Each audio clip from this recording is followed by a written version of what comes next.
I've been living and working in this area for over 50 years. My first studio was actually a co-op in Santa Monica called Workshop IE.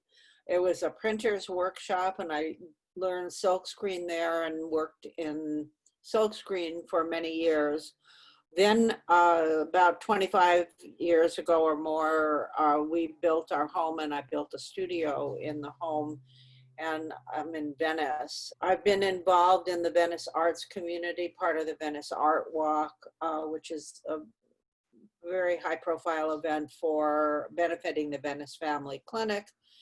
And I got involved with our local artists with setting up open studio tours called Venice Art Block. And now I'm working with a developer who we're going to try to do an affordable artist live workspace in 3-acre development project here in Venice. So I'm hoping pretty soon we'll be shortlisted, and I'll be able to be helpful in getting some artist housing here in Venice, because the artists are getting pushed out because of gentrification, like they are all over the world. At any rate, as I say, I started in silkscreen, moved into collage, and in the 80s, I got involved in the movement for doing handmade paper.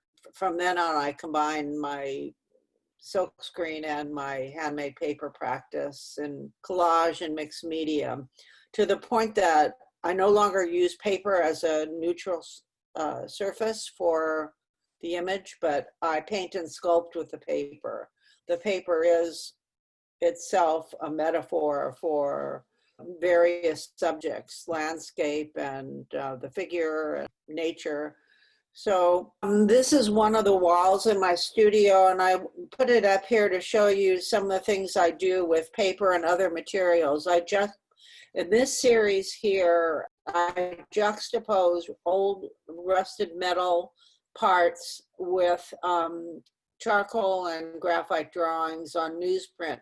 The newsprint, as you know, is a very fragile, rapidly disintegrating kind of paper. And the metal, even though it's stronger as a material than paper, I use rusted old metal to show the process of juxtaposed paper and metal as a metaphor for decay. These pieces over here, they're about 11 feet tall, and they're sort of paper sandwich that's wrapped in that used to be wrapped around columns when they were exhibited. But they're examples of my variegated silkscreen, where I used and treated the paper as wood, bark. And then this is one of my early silk screens here. And you'll notice on the table, I've got a bunch of books that I put together a lot of cohesive series. I don't send out slides anymore. Nobody does that anymore.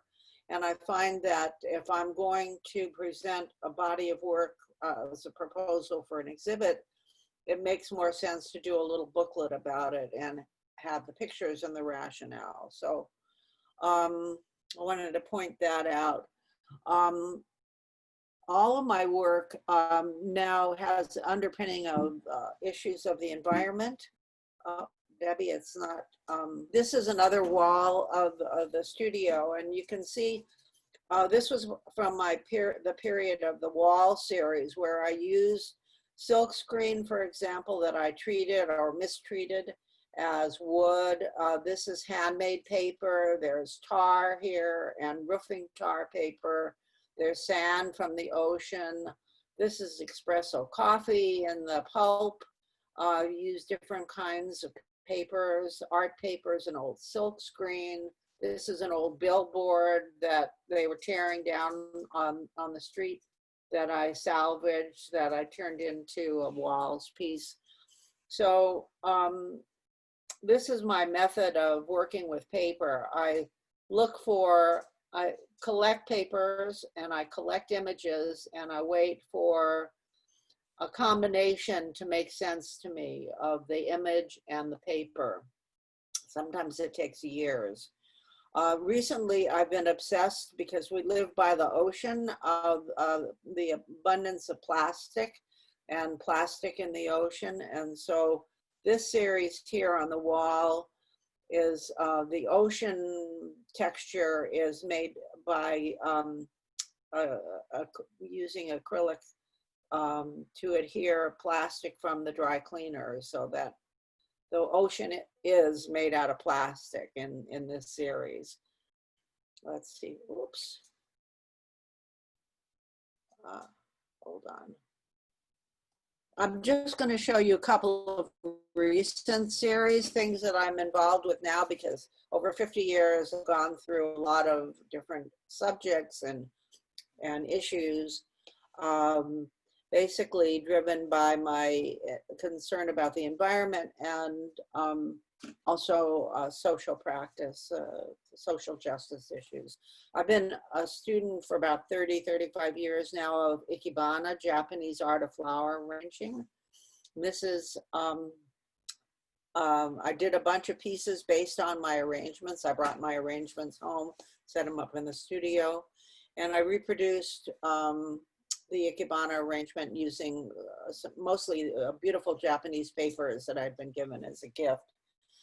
But with each perfect arrangement, and the Japanese are interested in showing nature at its perfect. I know the reality of life is that everything is going to be subject to age and wear and destructive processes. So each pretty picture is paired with a devastation. And this is the same composition, but in an environment of decaying coral reefs. And then here's the pretty arrangement, I forget which form that is. And then the pair of that, the diptych, the other part of the diptych is the rust.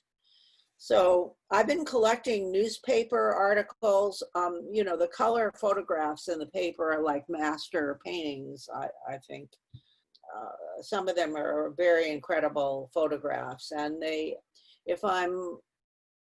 know that I have to save them if they interest me in any way, because later when I have an idea for them and I don't have the picture, I'm kind of at a loss for the detail. But this is sort of one of the pieces, the bombings and destruction. And, you know, you can see why I'm attracted to it because of my wall series and all of, you know, these kinds of materials. And then it occurred to me that this damaged paper that I had collected might make sense to pair with the rubble. So that's kind of my process. I collect these pictures, and I also make notes about how I'd like to use the pictures in a composition or as a piece. And I've been focusing a lot lately on the kimono form, not only as a shaped canvas, but because it's something that you can, it implies that you can wear it. And so I've had these around for a couple of years now, and when I pulled out these papers, which I've also had around for a while, I decided I could apply the pictures in some way to this and make them kimono.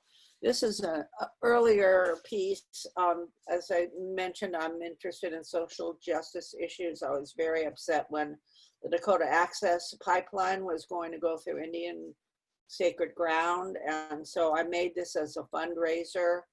This is not my photograph. This is Megan Schoenhaven's photograph. She's an activist with the Native American tribes. And we put together this sort of freestanding kimono. This is another kimono format that I used in the past, where I've taken some of my collection, the refugee crisis and all the bombings in the Middle East, the humanitarian crisis of the last 3, 4, 5 years, been collecting these photographs, and they're embedded in the plastic sleeves that our newspaper comes delivered in. So they're sort of like ironed on or ironed in. This is another wearable piece where I had plaster Paris molds made of my body, and the pieces of burned fabric came from my friend's studio that burned down, and he invited us to take the burned stuff and make art. These are costumes, so that from my Hiroshima Nagasaki Memorial series, that you can put yourself in the place of the person in Hiroshima. And then these are leaves. I inherited a collection of leaves, pressed leaves. I use them as proxies for life. This is plastic ocean. This is a paper waves. And then the leaves could be surfers, or they could be fish or whatever. This is La Brea tar pits, where a lot of prehistoric animals are trapped. And these are leaves that I'm contemplating now what to do. I'm concerned about the coronavirus, as we all are, and how to integrate my evolving feelings about confinement in it. And that's my, anybody have any, do you have any questions? This is a separate from my artist website, which sort of has historically a lot of my series. This has a lot of my books. I've also done some fashion pieces. There's a company called Vida, Shop Vida, and you can send in your designs and they put them on tops or put them on a couple of sort of kimono shaped pieces. And then I have my art up on Saatchi online. I don't want to be bothered with some of the scams if people come to my artist website. So I sell my art through Saatchi online. And I also started a blog because I'm not real active in social media, but I wanted kind of a vehicle to air some of my thoughts and concerns and the kind of things that I've shared with you in this studio tour process. I think it makes more sense than just having an exhibit and having people try to understand it. I think if they see the process, they see the thought process and the working process, it makes more sense to them. That's why I think, Chris, your project here is extremely valuable.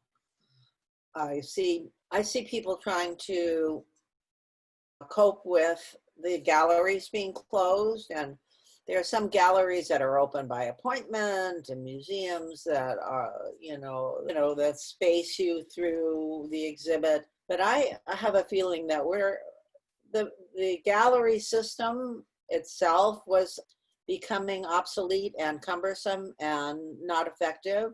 It's like the economic situation, the top 10%, they get everything, and then the 90% economically is struggling.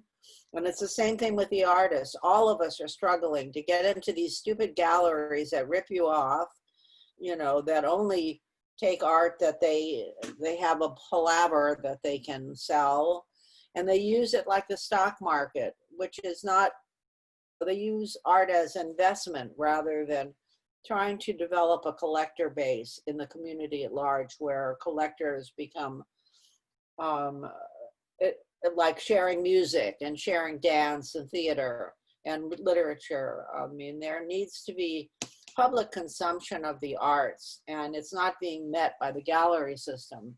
So I think what you're doing, Chris, with these talks, and I gather that you're going to be revisiting, some of these studios in the future, that this may be part of the shape of, the future for the commercial art world, for the art world. We've all struggled with the idea of developing a collector base. I mean, I have a collector base from many, many, many years. They're now deacquisitioning them. All my collectors are being put into, they're downsizing, they're going into nursing homes, they're dying. Their families don't know what to do with the artwork. You have to cultivate a collector base from many generations. And I don't think that's been part of our culture to date, because the art has gone so much like the stock market. and the real estate market. And it's an asset class. And that's a detour from what, you know, art really should be.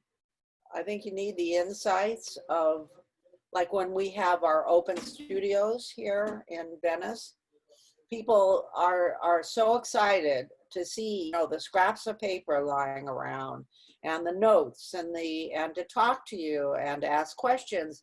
And then they finally, when they look at the stuff on the wall, they experience the thing, they come to it with a frame of reference, they put themselves into it. I think that's important. Bye. Thank you, Sandy. I loved it. Bye-bye.